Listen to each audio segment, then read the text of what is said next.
Now, as everything starts to ramp up and more information comes out and what really happened with FISA, with the FBI agent Peter Strzok and Lisa Page, with the Clinton email investigation, with everything that we see going on, especially with the IG report, the corporate media is going to continually push more and more propaganda to try to redirect the public away from all of this into something else. And as we move forward with the summit with Trump and Putin and the troop withdrawal from Syria, we're going to see a lot more propaganda come out from the mainstream media. And we're already starting to see a lot of this, and a lot of people are questioning it, saying, is this real? Is this fake? What's going on here? Well, think back in time when the corporate media, and we were reporting on this, when they were out there reporting that we're going after the Islamic State. This was under the Obama presidency. And it was going to take years and years and years because they're just too tough. We just can't get them. And every time we looked at it, we saw that the Islamic State was expanding in Syria. And we reported that, the U.S. forces directed by Obama at the time, because he was picking up the targets, they were allowing the Islamic State to expand throughout Syria. Now, of course, at that time, the corporate media would have said that was fake news because we were fighting against the Islamic State. But again, that's not what was happening. The corporate media was giving us the fake news. Today, we understand that, yes, the deep state intelligence agencies, McCain, and the rest, they were helping the Islamic State, helping all these paid mercenary forces. And the truth is starting to come out. Actually, you see a little bit of it in the corporate media, because how do you get around that? It's very difficult to do. But you can see that the truth has started to come out in these areas. Now, again, the corporate media is not on board in telling the full truth, because remember, they're still controlled by the deep state. And they're going to use propaganda to try to shift the narrative, especially with what's happening with Strzok and Page and their emails. And we know that there's a whole new tranche of emails that have come out, and congressional investigators, they received this trove of new communications between Strzok and Page and with the FBI. And there's a lot of information in there which shows that, yes, they're the ones who are responsible for all of this. Now, Nunes, he is expanding Spygate and the probe into all these different aspects of what has been going on. Nunes referred 15 people connected to the Russian investigation to testify in an open setting. Many of those on the list are tied directly to Hillary Clinton, Fusion GPS, and the infamous Steele dossier. Now, the names on the list include Sidney Blumenthal, Fusion GPS founder, Glenn Simpson, and Thomas Catan, Perkins Coy, attorney Mark Elias, and former FBI agent Feinstein, staffer Daniel Jones, who is spearheading a $50 million Soros-funded effort to continue the Trump-Russia investigation with Fusion GPS and Steele. Altogether, Nunes has referred 42 people to Gowdy and Gutlat, highlighting that the individuals likely fall under the scope of their joint task force. Now, we understand that they're moving full steam ahead with the investigation, bringing all these different individuals in, questioning them, even subpoenaing a lot of these individuals. And I wanted to go back to Q's post 1666, where Q said Rod Rosenstein with the kill brackets around RR, deadline, we have the server. Now, on Friday, the FBI, Department of Justice, they were supposed to release this information to the House Judiciary Committee, and they were supposed to get all the documents. And we were supposed to see this late Friday. Well, what happened was the Justice Department and the FBI failed to meet deadlines for the delivery of specific documents about FBI activities prior to the official investigation into Russian meddling. The Department of Justice gave the committee some, but not all, probably all the little ones, all the different documents, they said, oh, there's nothing in it, but all the important ones they left out. So the outstanding documents is what the House Judiciary Committee, that's what they want. They want this information. So right now they are not in compliance. So what happens at this point? Well, we understand that either Trump can declassify the IG report, maybe the House will now push him to do this, but we need to understand that Deputy Attorney General Rod Rosenstein, he is the one who is keeping this information from the House. He doesn't want this turned over. He's kind of stuck here. And I don't think he's going to give everything over. And of course, he's going to use the excuse that, it's national security. We can't handle it's an ongoing investigation. We can't do this. And we know that the House wants this information. They're requesting it over and over. And now they're not in compliance. So they're going to take the next step. We need to refer to Q Post 1643, where Q says the following: we are waiting for a reporter to ask the ultimate question. What are they waiting for? They can end this at any time simply by asking POTUS, right? We may have to force this one, which means declassify the IG report. And I think this is where we are headed right now. We're at the point where Trump doesn't want to just do it on his own. He wants a reporter. He wants the House. He wants someone to say, hey, why don't you just declassify this? Where then Trump can say, you know something? Yeah, let's declassify this. This is what the deep state is most afraid of. And this is what they're trying to avoid. They're hoping that he never does this. Because once that comes out, and hopefully with everything that Q is saying, there's a lot in there that will bring out the truth. And I think this is why Q has said that people are going to be angry. People are going to reject. People are going to be pissed off. Because once this does happen, it's game over, according to Q. And hopefully, with what's in that IG report, there's so much in there that it's going to spin people's heads that knew nothing of this. And this is why they're going to reject it in the beginning. And then they're going to become angry, pissed off. And this is why the deep state, I believe, they have riots set up ready to go to distract from everything that's going on. Now, the IRS came out and they said that hundreds of thousands of U.S. citizens may have to scrap their holiday plans. And this is coming from the IRS.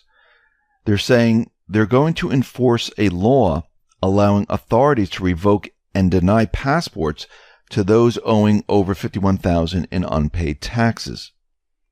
There's about 362,000 people. That number is climbing. May fall under the scope of the 2015 law. Now, this is the Fixing America's Surface Transportation Act, FAST Act. Within this, which became law in December 2015, is a little section that allows the State Department and the IRS to refuse to issue passports to those with seriously delinquent debts that are defined in an unpaid, legally enforceable federal tax liability of more than $51,000, including interest and penalties. Now, the IRS came out, and an IRS representative said that the authorities, they haven't gone that far as of yet. What they're doing right now is they're denying applications for passports for those people who are delinquent. Now, we have to understand that this law was passed in 2015, signed by Obama. And when this was signed, this was to keep everyone in the United States, to make sure that they are paying their debt, because that's really what taxes are. You're paying the debt because the central bank loans the currency to the government with interest attached. Who's going to pay for all this interest? Well, the American people. And they knew there was going to be a certain point in time where you needed to keep everyone in the country, make sure that no one escapes, and either have them pay the debt or put them in jail. And I think this is what they were planning on. Remember, We are now slaves to the central bank. You might not see it right now, but when you get into trouble or something happens, you definitely see it. But if you're working your everyday job, you were brought up to think that, oh, you just pay taxes. But really think about it. You are working hard every single day, and you have to give a portion back to the central bank. That's really what you're doing. This way they keep you working. They keep you stuck in this system. So either 10%, 20%, 30% of what you're doing goes to the master. That's really what is happening right now. Let's move on here to Q Post 1664. Q went on to say, North Korea is not advancing their weapon program. Coordinated mainstream media hysteria designed to instill fear, change narrative. It's all fake news. We've been seeing coming out of the corporate media, the mainstream media, that everything went south with the meeting of Pompeo and the North Korean official, saying that, oh, look, we're on the edge of a war. This is not going well. This whole deal might fall apart. And they're really pushing this. And North Korea is sticking to the promise. They are going to denuclearize. They are dismantling their missile engine test site. They destroyed some of their sites already. And Pompeo is saying that once this is all done, we need to fully verify all of it, that they are denuclearized, and then we take the sanctions off. But what is happening here is the corporate media is spinning this to make it seem like the whole deal is falling apart. Now, coming out of North Korea's news agency, KCNA, North Korea, in this publication, says they still trust President Trump. And this statement was released by the North Korean Foreign Ministry. They went on to say that we still value the trust we have for President Trump. North Korean leader Kim Jong-un is reported to have written a letter for Trump, which was handed to Mike Pompeo. Because, again, the corporate media is not seeing everything that's happening behind the scenes. They're just taking whatever they see, spinning it, and making it seem like something is happening when it really isn't. Just like when the peace deal was happening behind closed doors, they were like, we're going to war. This is not going to work. The deal was already done. The summit was for the show, for the news agency, for the rest of the world. But the meat and potatoes of the deal was already made. So we see already that they're still pushing disinformation, and this is why Q says this disinformation is real. This is why in Post 1664, it's a coordinated effort by the mainstream media to create hysteria designed to instill fear, change the narrative, and this is why Q is saying this is fake news, and this is all in caps. So we see that is falling apart. And think about it. Why all of a sudden would North Korea break the deal off? They already have other deals with South Korea, with China, with the U.S. Why would Kim Jong-un want to go back to where he was? He doesn't. He's dealing with all these different countries right now. There's going to be tourism coming into his country. Things are changing very, very rapidly. And guess what? The deep state doesn't want this to happen. This is why they're pushing propaganda. We see that the Syrian government and the rebels, they've reached a ceasefire deal. We see Syrian refugees, they've returned from Lebanon. More refugees are coming back into the country to all these different areas that have been liberated. We see the Syrian army, they've seized large cache of weapons on the Jordanian crossing. And a lot of these are armored vehicles, missiles, large quantity of ammunition, and a lot of these tank type of armored vehicles, they were handed to the rebels by the deep state. And once again, these vehicles are OT-64 Scott amphibious armored personnel carriers, which was made in Poland, and these were given to the rebels by the deep state. And what's happening here is that the Syrian army right now is controlling the whole entire southern portion of Syria. I mean, they're making huge gains by making deals, not by fighting, by making deals, and the moderate rebels, the paid mercenaries, they are just giving up. And they're just saying, here are our weapons. And it's happening all over the place. And this is why we can see there's going to come a point where Al-Tanf, the base there, the U.S. is just going to say, okay, it's time to leave. And I think this is coming very, very soon. The deep state is in a huge amount of trouble right now. I mean, think about what is happening at this point.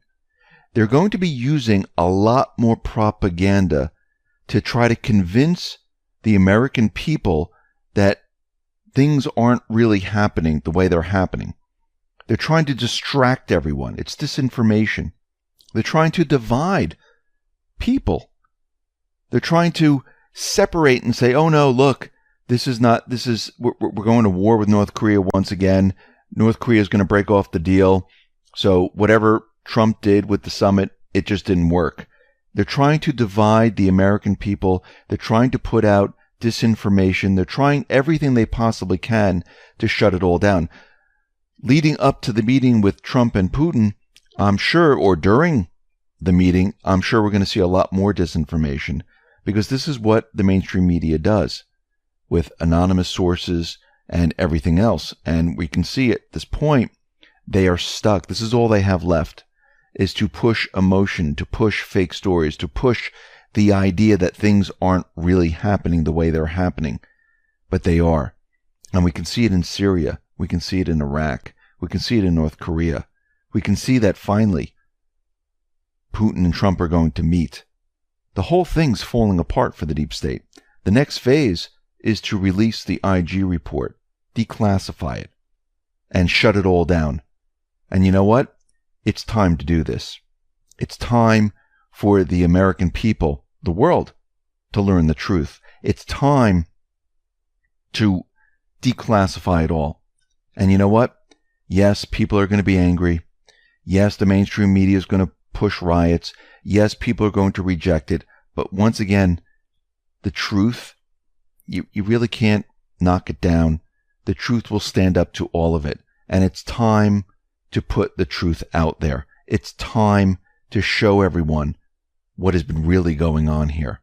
And I think with Q, with what Q has been saying, where this has to be forced, I think it's time for Trump to declassify it all and just say, here's the truth. You want the truth? You want to see how fake the mainstream media is? You want to see what these individuals have done to America? Well, here it is. Here is everything. And you know what? People, yes, they'll be angry. Yes, they'll reject. But they'll come around. They'll do research. They'll realize, whoa, wait a minute. We've been lied to? And maybe we can unite.